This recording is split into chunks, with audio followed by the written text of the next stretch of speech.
Kegiatan seperti ini akan menanamkan rasa cinta kepada anak-anak generasi baru kita, yang kita sebut dengan anak-anak milenial, bahwa mereka juga akan memahami pentingnya menanam pohon.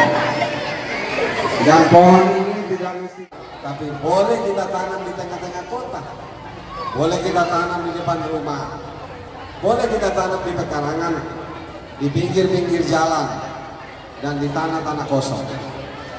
Karena kalau tidak, nanti kita akan kekurangan oksigen. Karena oksigen diproduksi dari hasil fotosintesis dari tumbuh-tumbuhan termasuk pohon. Lalu kita bicara air, tidak ada makhluk hidup yang bisa bertahan hidup tanpa air. Kita punya air permukaan, kita punya air tanah. Air tanah banyak dimanfaatkan untuk kepentingan rumah tangga, kepentingan industri.